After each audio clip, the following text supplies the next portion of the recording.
Guys, আমি হাতিচাঁদ। আজকে আমি একটা স্কুলের একটা বন্ধুর একটা গল্প বলতে চাইছি, কারণ আমার মালিক লজ্জা পাচ্ছে বলতে। আয়, যে কাম করতে গেছে ওইটা কর, ঠিক আছে মালিক? নাইলে কলা গাছ দিতাম না, নাইলে কলা গাছ দিব না কিন্তু। বুঝছো? ঠিক আছে ঠিক আছে, কাম করতেছি। তাহলে ওই স্কুলে গল্প, তো ওই স্কুলে গল্পটা আজকে আমরা শুনি। বন্ধু বন্ধু বুঝছো, লাইক করে দিও। লাইক না করলে আমি কলা গাছ পাবো না।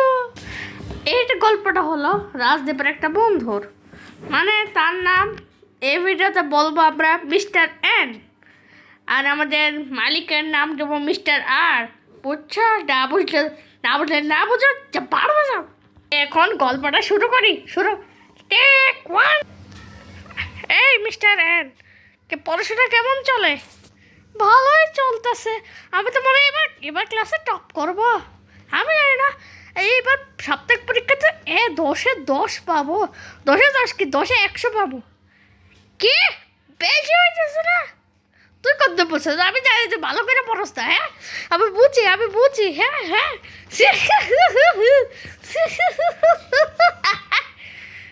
হ্যাঁ, তুই, তোকে দেখে নেব। যা, আমি ফার্স্ট হবে এবার। এই মিস্টার এড, নিজের সীমা অতিক্রম করিল না। আরে আমি তো ইংলিশ, স্পোকেন ইংলিশে পড়ি আমি। হ্যাঁ, ইংলিশে আমি কেভাবে ফেল করবো দেখা যাবে। যা ভাগি আনতুন। পরীক্ষার সময় হ্যাঁ, সব লিখে নেবো। এরা আজকে জিততে দিব না। আমি লিখাই লাগতো না, এমনি পাস করবো। টুস। পরীক্ষা দেওয়া শেষ। পরীক্ষার খাতা জমা দেওয়ার সময়, ওহ আমার ক্রাশ, ও এরকম করো না, আমার শরম করে। আমি মিস্টার এড 500 টাকা দিব, পাস করাই দিয়েন। এগুলি সব হ্যাঁ মিস্টার আর দেখা, তাহলে তো সিক্রেট টেকনিক। আরে না, এমনি করতেছিলাম। স্যার 1 নম্বর করে দিয়েন, চিন্তা করেন না। খাতাটা, উফ কি খাতাটা লিখছে রে ভাই। না স্যার, এবার তো ফার্স্ট হবো আমি, ঠিক আছে? মনে থাকে তো স্যার, চিন্তা করিস না, টাকাটা পাইলেই হইব। খাতা জমা দেওয়া শেষ। পরীক্ষার রেজাল্টের সময়, বাচ্চারা পরীক্ষার রেজাল্ট লাগিয়ে গেছে। পরীক্ষার রেজাল্ট আমি এক ডাকবো, বুঝছো?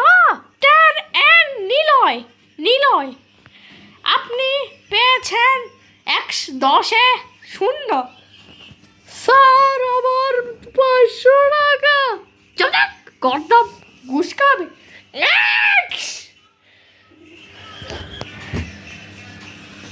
স্যার আমি কি হয়েছে স্যার?